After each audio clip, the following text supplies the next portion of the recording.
2, 1. Good morning. This is the Prosperity, Livability, and Safety Committee. And today we have with us Councilmember Dr. Harmon, Councilwoman Vicki McKeever, Councilman Tyrone Johnson, and myself, Monica Peters. And today we've got 3 items. The first item is item 2025-073, consideration of city-sponsored special events. And today we have Lee Tillery with our Parks and Rec Director. Thank you, Lee. Hey, good morning. Good morning. Good morning, Ms. Chair, members of the committee. Before you today is a list of potential city-sponsored special events for 2025 for your consideration. I think you guys may have a handout. Hopefully you have a handout on, and is it?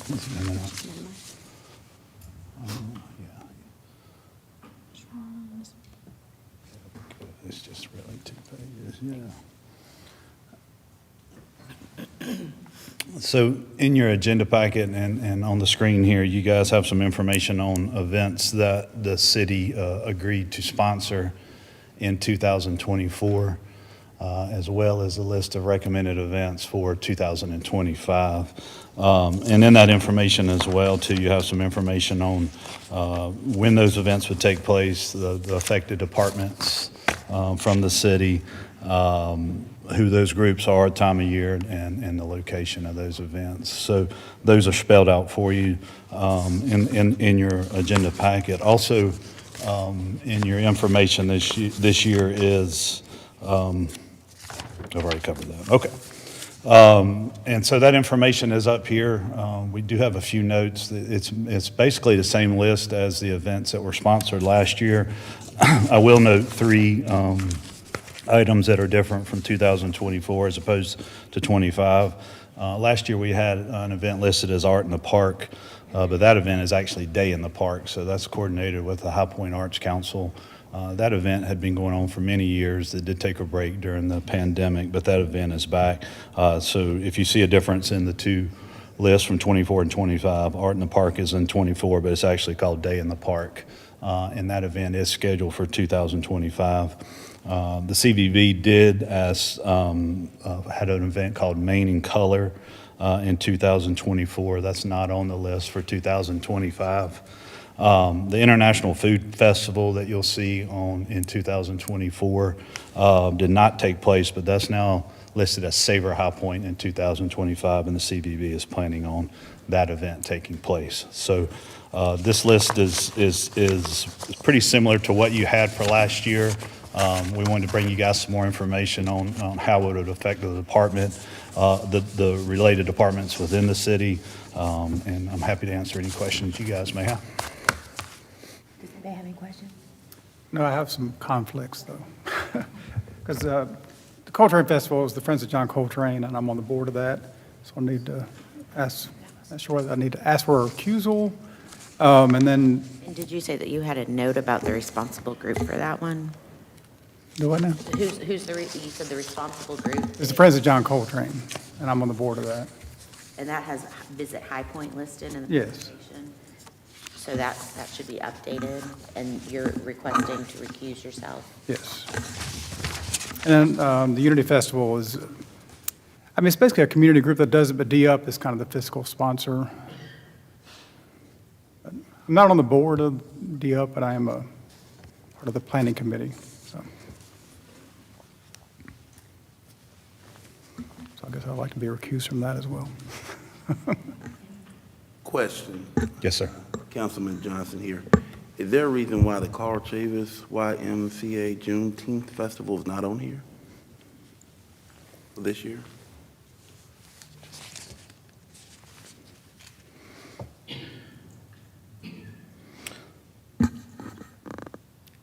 That is a great question. Did they make a request? I thought it should be on there, so let me double check on that. I don't remember that event no, I don't remember any discussions on that not moving forward to the 2025 list, Councilman, so I'll be happy to look into that. But it was a little bit different last year because it was Fantasia, celebration. That's right. It's a little more involved, I think, than the normal Juneteenth. And that may be why. It was, Not that it should, not that it should be on the list, I'm just, just to make sure.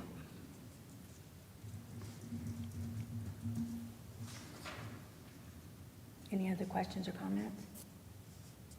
So I've got a comment. I talked to Rebecca McGee yesterday because I know that we've had a lot of discussions about more events downtown to really support some of those small businesses that, you know, have risked a lot until we really grow our downtown. So to just see if there was anything that she had thought about. She did not need anything that was going to need to be city-sponsored because it would not going to require any road closure. I think she's got some ideas about some movie nights that she may want to do on July, August, and September. So I just want us to be kind of aware of that. And I see it's, I mean, just to kind of be aware and be cognizant of that. So I guess, can we even vote on this then, since we need to get the Juneteenth thing figured out?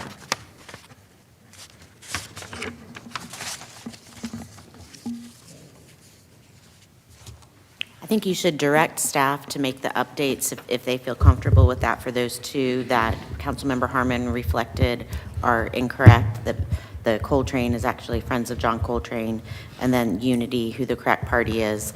And then you could direct staff as well to look into Juneteenth and then make a recommendation to move it forward with those adjustments. Okay. Yeah, good morning, Madam Chair, members of the committee. To the attorney's point, we can make those adjustments. You can include the Carl Chavis as well, you know, as, you know, after, if the research is done and it's in there, because worst case, it's included, and if they don't need us, we just Yeah, won't, okay. we just won't do it. But that way, we can move the item forward, including it, and get that hashed out at the end. Because they may not have even submitted a request. Yeah, that's possible, but, Okay, you know, okay. in the worst case, we just include it, and then we can have those discussions Okay. and go from there.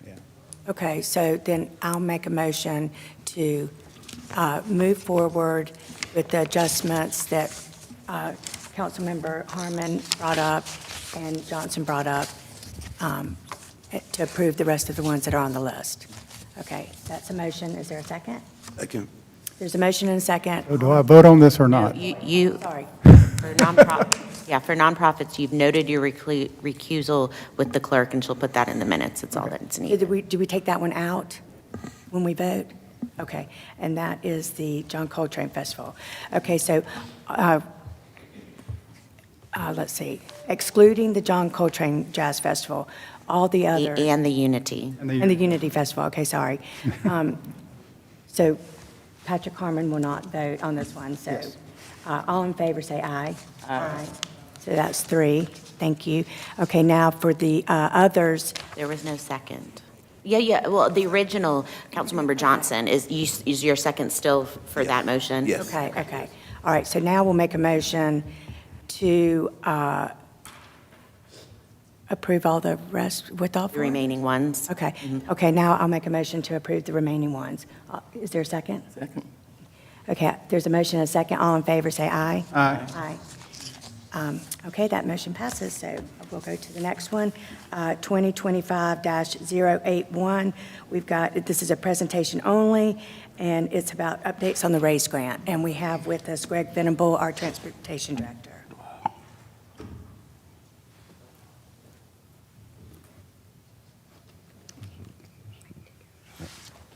This poll everywhere thing was updating during the council meeting, so.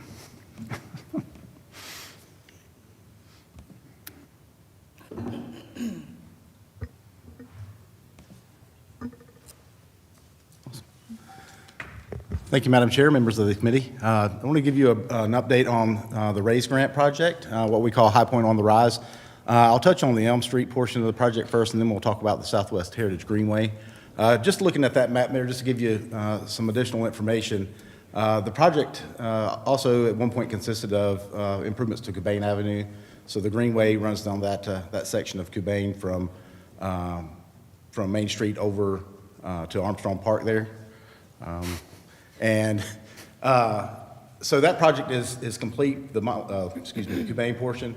We are doing the final, pulling the poles and putting in the additional sidewalk there in that location. We'll be starting on the area in front of the library here soon. So that project will be complete. As we move on to the Elm Street portion, So Elm Street improvements will consist of improvements from Sunset Avenue to Commerce Avenue. We'll reduce travel lanes from 4 lanes, sometimes there's 5 or 6 lanes, especially between English and Dr. Martin Luther King Jr. Drive. So we'll reduce that to 1 lane in each direction with parking, improved sidewalks, and again, the 10-foot minimum side path on the west side of Elm Street to provide that connection between the Southwest Greenway and Armstrong Park. The pedestrian safety improvements will consist of pedestrian signals at intersections, decorative crosswalks. We'll also have enhanced landscaping as part of the project, and then the black decorative mast arms will also be included. So this gives you an idea. I think many of you have probably seen this already. This is a couple of renderings for Elm Street and Church Avenue there. You see the side path on the north side there, looking at that picture. That is the plaza currently going into the stadium, and Stock and Grain is on your left there. So it kind of gives you an idea of what it'll look like. You see the parking on the street there, 1 lane in each direction. Oh, let me back up again. Discussing Greg, the bridge. Greg, I got a across- question. Yes. I mean, going from down to 1 lane, is the hospital concerned about that with?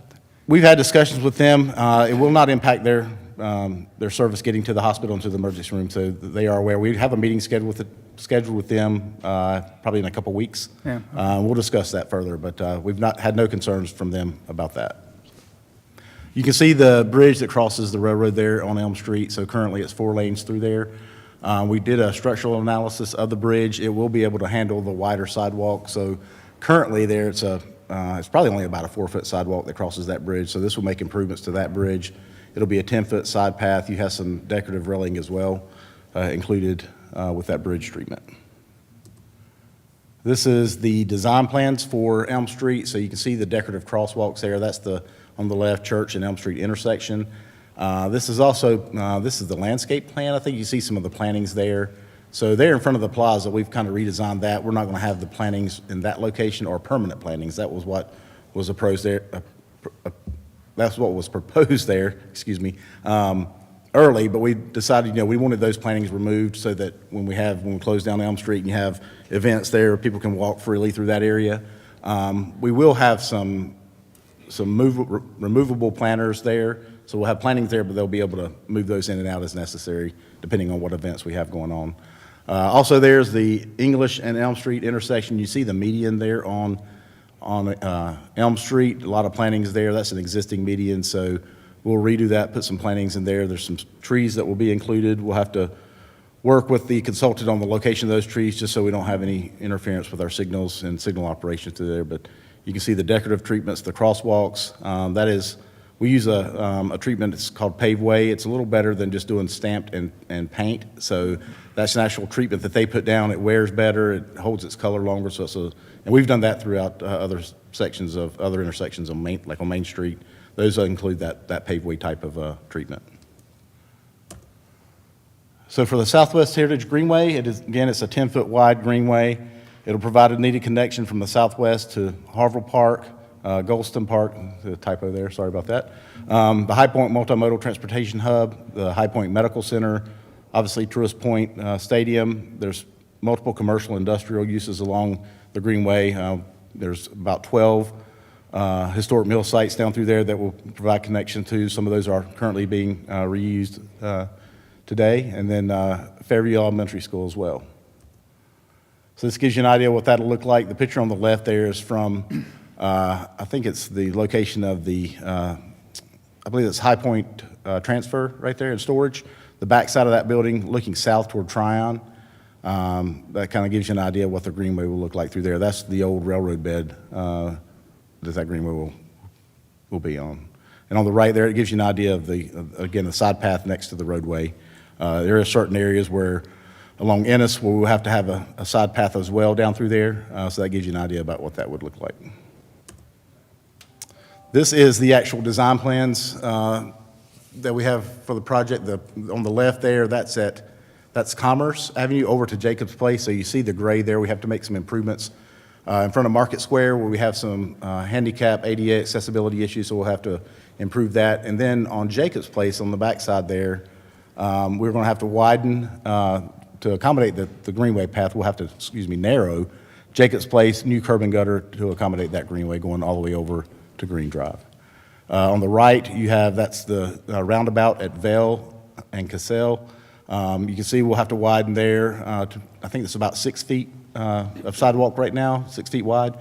We'll make that 10 feet wide, and then as we cross and you go down Cassell, we have to narrow Cassell as well. So we'll push that curb line in. Cassell's very wide, so we'll push that curb line in to stay off the creek and provide that side path that goes down Cassell there as well. So regional connections, this gives you an idea of this map of the connections that are going to be made with this, this greenway and Elm Street. So obviously Armstrong Park is where our greenway begins currently. You have the High Point Greenway, of course, the Bicentennial Greenway.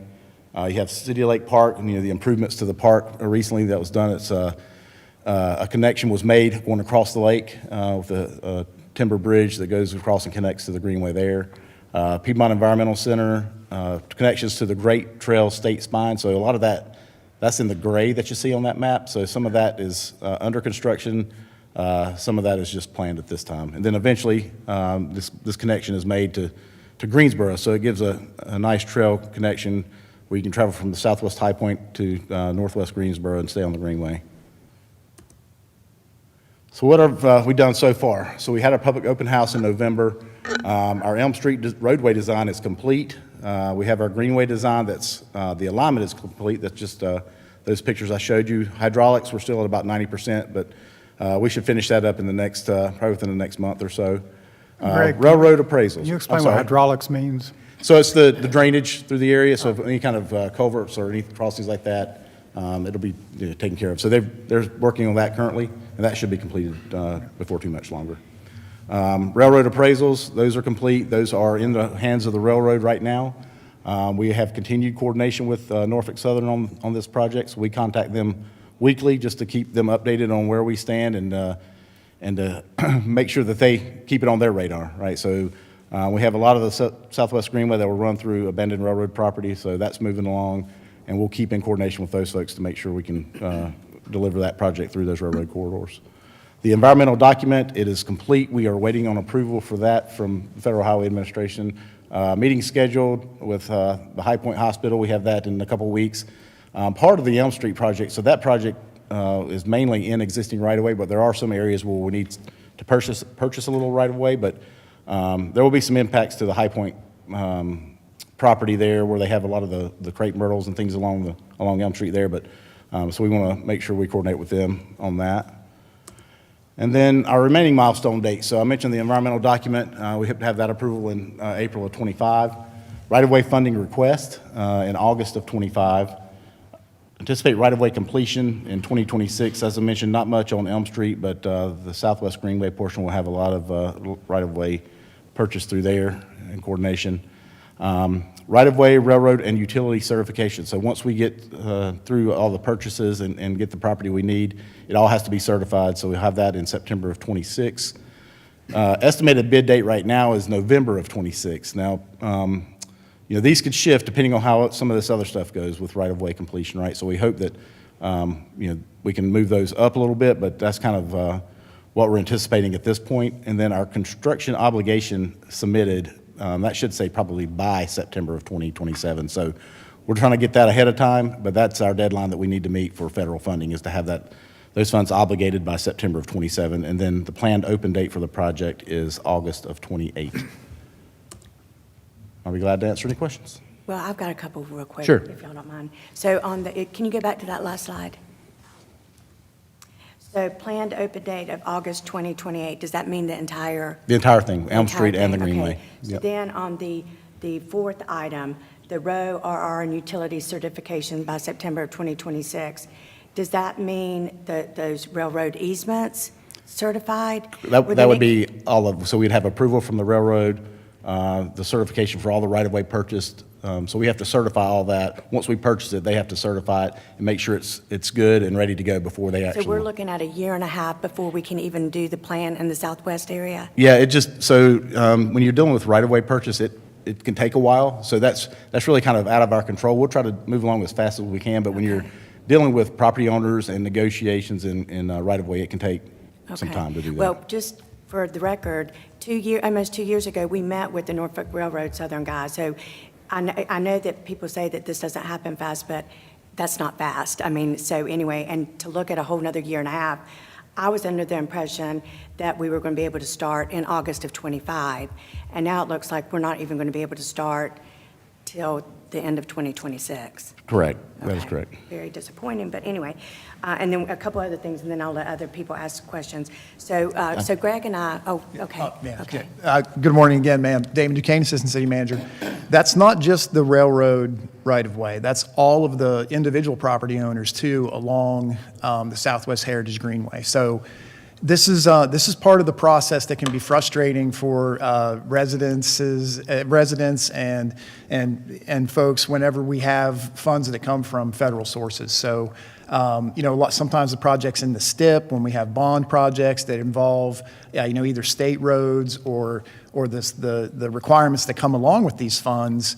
They're not fast processes because of the hurdles that we have to go through. So, like the director said, we're in a good spot with the railroad. I think we're further along with the railroad than we are with any other property owner on the acquisitions. And those certifications have to be done, just like we can't even acquire the property until the federal government says we can. So we have gone as fast as we possibly can to get to the point where we are now, that they're about to certify us to go ahead and start this process. And then once that's done, plans are already approved, contracts will be ready to go. So it's kind of the boring part of the project, but it's absolutely necessary to make sure we get these pieces done correctly. So we can achieve the route that was always intended, which is the best route, and that we can satisfy all those property needs before we start to work, so there are no delays in getting that done after that point. So I hope that was helpful. Yes, ma'am. Behind 300 Oak, correct? Behind 300. Correct. Especially behind 300. Okay. Does anybody have any questions? It's not a question so much. I know the one in, just something to think about, I guess. The one in Greensboro, there's like a group that activates the space, right? They do yoga on the Greenway, they do runs and walks and movies, and I mean, there's just some thought as to who might do that sort of thing in the future. Not that I'm asking the city to do it, but Thank you. I was going to say that next, but I felt like I was talking too much. yeah. So you want the Greenway to be utilized as much as possible, right? Well, so Greg and I had a great time yesterday at the Legacy Trails Summit. Yeah. And we met, and I had met Dabney Saunders, who runs Action Greensboro and does the downtown Greensboro Greenway. I met her several years ago, and like I said yesterday, that's when I got my aha moment of what an urban greenway actually is, when we saw the area where the Deep Roots Market is. And then I realized, wow, the economic growth that can come with that type of project. But also, their presentation, there was lots of beautiful public art. And so they went ahead and started partnering early on with some organizations, with whether foundations or, to get the private sector involved. So Dabney just emailed me this morning. I emailed her last night. But I would like to try to get a group together. I've already talked to Melody Burnett. They've just did some internal changes, and Christina Payne is now in charge of their public arts, but to have like some type of, not necessarily task force, but like a partnership that's specifically to the Greenway. And I mentioned it to the mayor yesterday too, to just, because I know we've got a lot of other art stuff, so I don't want to but to have one kind of specifically, because even like around the Elm, we passed the plaza. I mean, there's so many opportunities for some really cool arts initiatives, but we need it funded. And if we get early on with some partners that can help raise the money and help fund it early on, then we can kind of move forward with all that. So I don't know if I need to ask. I mean, I would like, and whoever y'all want to choose from staff, but I want to go ahead and start making a meeting with Dabney to maybe go over to Greensboro and kind of learn what they did. So I don't know if I need to make that as just say that I'd like that. Yeah, I mean, I think you can just direct staff to look into that. If staff feels like the best next path is to create a task force or something more formal, then that could come back to you all with those recommendations. Perfect. Okay, so I'd like to direct staff to look at the process for the public arts. I'd also like to add, there's a project website that we have available. It's on the transportation website, but I'll get you guys the link for that and put it out so you'll have that available. that gives project information, so. And then also we met, Patrick, we met Chelsea Phipps. She works for the Parks and Rec Department, and Tracy was there. But anyway, so, and I think we're probably a little bit too early on for programming, but she's the Greenway Program Coordinator. So hopefully at one point, you know, that can be something that Parks and Rec can do, but she handles all that programming, and it's really amazing. They've done a really amazing job. But the other good news is they started it in 2000, so it's taken 25 years. So, you know, the process is long, but, so anyway, but thank you. Before then, because I might not be around. Thank you. All right, thank you. All right, so our last item is 2025-082, the feather flag presentation.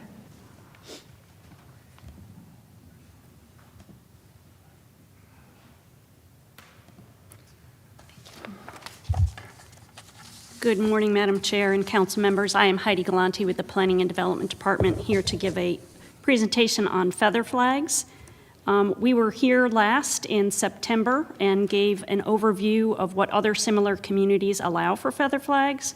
It appeared that the committee preferred the Wilmington regulations, so staff researched the best fit into our development ordinance, and we feel like the best fit would be to allow them as limited duration signs, which are currently allowed in non-residential districts for non-residential uses, and in residential districts for outdoor seasonal sales only, which are the Christmas trees and pumpkin patches and those kind of things. Limited duration signs include currently inflatable signs, pennants, and temporary banner signs, which you see photos of. They are allowed 2 times per year for 30 days, and each type has specific standards relevant to their characteristics. If you were interested in adding feather flags, there would need to be an amendment to the prohibited signs to add feather flags as an exception to allow them as a limited duration sign. We would have to add feather flags as a type of limited duration sign. We looked at and would suggest one flag for 50 lineal feet of lot frontage up to a maximum of 3 flags with a height of 10 feet. We felt like you didn't really need to have a square footage, that the height would regulate that square footage, and again, be allowed for 30 days twice per year, and you'd have to amend the definition of the limited duration signs to add feather flags. If the committee is interested in proceeding, the next steps would be to prepare a text amendment to go before the Planning and Zoning Commission for a public hearing, and then back to you for a final public hearing to consider a text amendment. Do you have any questions? Anybody have any questions or comments? So just for clarification, right now, if I wanted a big turkey, I mean, that's allowed right now. Is that what you're saying in High Point? Yes. Okay. Yes. That's just a picture of an example of Right. what an inflatable sign Right, looks okay. like. Not that I'm going to get one, mind you. But I just want to clarify that, whereas, I mean, these things in this other slide are permissible right now in High Point, but the feather flags are not. And the question we're considering is adding the flags to these other limited duration signs. Just Correct. Okay. That's what I thought, just want to make sure. Any other questions? Okay, well, I would like to, let's see here, let me see how, so I would like to make a motion to proceed with the text amendment to allow feather flags. Second. Okay, there's a motion and a second. All in favor, say aye. Aye. Okay, that's it. All right. Anything else? Does anybody have any announcements or? All right, well, this meeting is adjourned. Have a great day.